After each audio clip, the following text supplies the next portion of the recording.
যোৱা কিছুদিন ধৰি সুদৰ্শন ছাত্ৰ সন্থাৰ সাধাৰণ সম্পাদক শংকৰজ্যোতি বৰুৱাৰ বিৰুদ্ধে উত্থাপিত হোৱা অভিযোগে ৰাজ্যখনত ৰাজহুৱা প্ৰতিক্ৰিয়াৰ সৃষ্টি কৰিছে।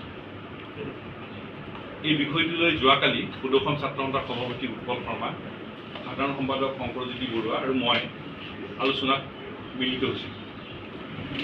আলোচনাত মিলিত হৈ সুদৰ্শন ছাত্ৰ সন্থাৰ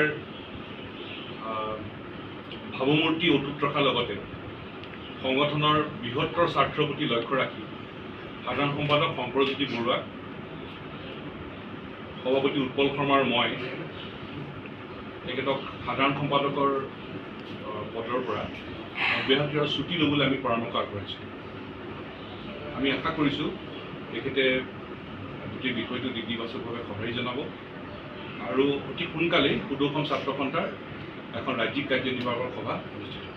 যোৱা কিছুদিন ধৰি সুদৰ্শন ছাত্ৰ সন্থাৰ সাধাৰণ সম্পাদক শংকৰজ্যোতি বৰুৱাৰ বিৰুদ্ধে উত্থাপিত হোৱা অভিযোগে ৰাজ্যখনত ৰাজহুৱা প্ৰতিক্ৰিয়াৰ সৃষ্টি কৰিছে। এই বিষয়টোলৈ যোৱাকালি সুদৰ্শন ছাত্ৰ সন্থাৰ সভাপতি উৎপল শৰ্মা, সাধাৰণ সম্পাদক শংকৰজ্যোতি বৰুৱা আৰু মই আলোচনাত মিলিত হৈছিল।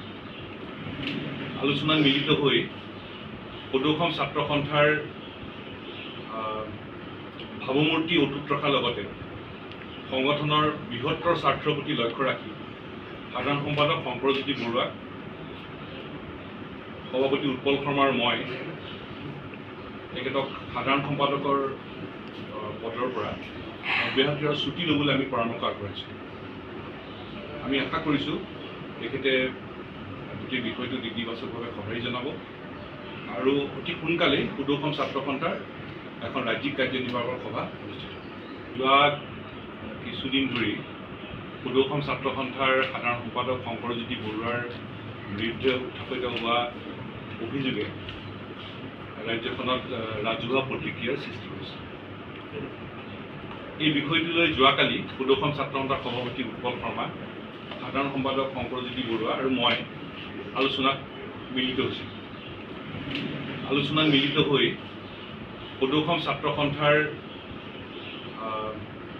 ভাৱমূৰ্তি অটুট ৰখাৰ লগতে সংগঠনৰ বৃহত্তৰ স্বাৰ্থৰ প্ৰতি লক্ষ্য ৰাখি সাধাৰণ সম্পাদক শংকৰজ্যোতি বৰুৱাক, সভাপতি উৎপল শৰ্মা আৰু মই তেখেতক সাধাৰণ সম্পাদকৰ পদৰ পৰা অব্যাহতি আৰু ছুটি ল'বলৈ আমি পৰামৰ্শ আগবঢ়াইছোঁ।